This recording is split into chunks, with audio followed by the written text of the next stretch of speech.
Mr. Chan, Mr. Ironside, Ms. Reed, members of the platform party, staff, faculty, distinguished guests and family, and of course, the graduates. Don't we look great decked out in the height of fashion of the 17th century? The topic of my address today is a value that is shared by both Columbia and Brock University, and that value is, of course, caring. For Columbia, this value is at the heart of who you are. It's recognized directly in the vision of your school, as you have set a goal of being the most caring school in Canada. It is a value that is practiced, experienced, and lived here every single day. For Brock, this is a value that we hear a lot about from our students. We were recently ranked 3rd in Canada for our student experience, and at the heart of that student experience is our commitment to caring. The importance of caring for both of our schools is not only a one-way street. Rather, it's a reciprocal relationship of encouraging all members of our community, our students, our teachers, our staff, our families, our alumni, our donors, and anyone else who interacts with us to take care of oneself, to take care of others, and to take care of the environment in which we live. I believe that when caring is at the heart of our approach to education, we can make the world a better place to live. Today, I'd like to briefly share the story of 2 Nobel laureates who truly exemplified the impact that caring can have when it is the motivation for action. Both of them looked around them in the communities in which they live, identified an issue that they cared deeply about, and chose to use their skills in a way that had a positive impact.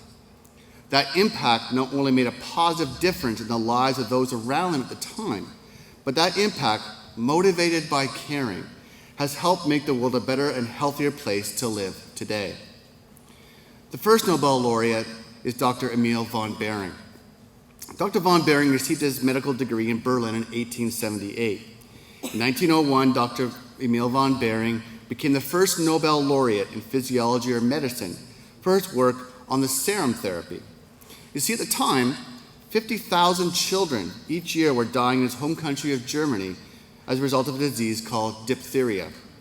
Hundreds of thousands of other children around the world were also dying of diphtheria at the turn of the last century. Using his work on the serum therapy, von Behring developed the first global vaccination for this disease, which has resulted in saving millions and millions of lives around the world. Today, this disease has all but been eradicated in countries that have provided vaccinations to their populations. The result of his work literally still flows in our veins today. Although von Behring did not live long enough to truly see the global impact of his work, he chose to look around his community, identify a critical problem, and use his talents to make the world a better and healthier place to live. The second Nobel laureate is Dr. Martin Luther King. On June 5th, 1955, Dr. King received his Doctorate of Philosophy degree from Boston University. 10 years later, Dr. King became the youngest person to receive the Nobel Peace Prize for his work to end racial segregation and racial discrimination. During his acceptance speech, he was quoted as saying, "I have the audacity to believe that peoples everywhere can have 3 meals a day for their bodies, education and culture for their minds, and dignity, equality, and freedom for their spirits." Despite enduring racism and discrimination that eventually led to his death in 1968, Dr. King continually lobbied for the human rights on behalf of all peoples, and is today considered a hero, a role model, and a champion for the human race itself. Dr. King not only had a dream, but he had the knowledge, desire, talent, and belief to make that dream a reality. Both Dr. King and Dr. von Behring realized that simply crossing the stage and receiving their degrees was not enough. Like von Behring and King, you have been given a gift, the gift of knowledge. What you do with that gift is now up to you. When you go down these stairs today, what is your dream? Is it setting up a microfinancing program so that local food producers in developing countries can sell their nutritious food at affordable rates to local people to help prevent malnutrition? Is it to engage in critical debate and dialogue to help prevent the spread of war and the end of suffering of those being oppressed without resorting to violence and oppression? Is it developing innovative health programs to educate communities about the dangers of drug use, or teaching people how to swim, or improving the quality of life of those around them with mental illness? Is it developing greener technologies that will help address the rapidly negative impact of climate change? Is it creating a vaccination to prevent the HIV virus from infecting the DNA molecules inside human cells? Whatever you choose to do after you walk across the stage today, remember that we all have a shared responsibility to act. As a graduate of this great school, you had the opportunity to interact with people from all around the world. With students from over 70 countries, you have had an opportunity to be actively engaged as global citizens. By interacting with and learning with peers from around the world, you have come to understand and experience that what unites us as humans, as opposed to what divides us, is so critical to global peace and prosperity.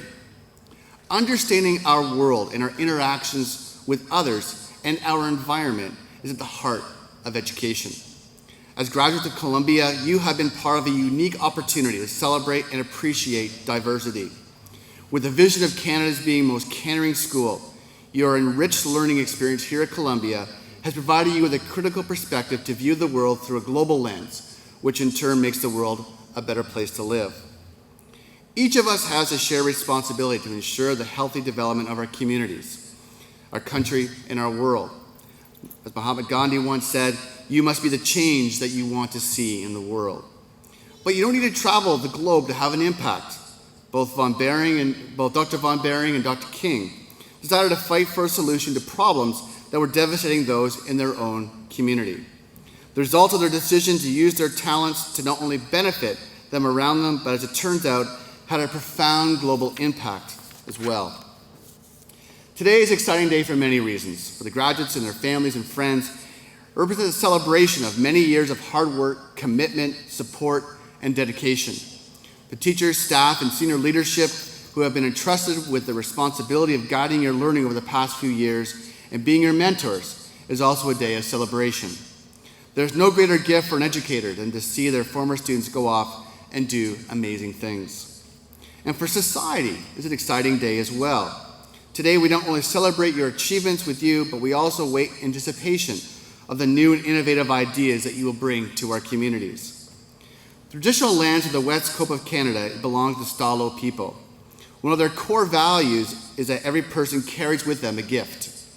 Your time here at Columbia has enabled you to grow and nurture your gifts. However, that journey is far from over. The goal of education, after all, is not knowledge, but acting upon that knowledge. To the graduates, congratulations to each of you. Take time to celebrate and to thank those who made today possible.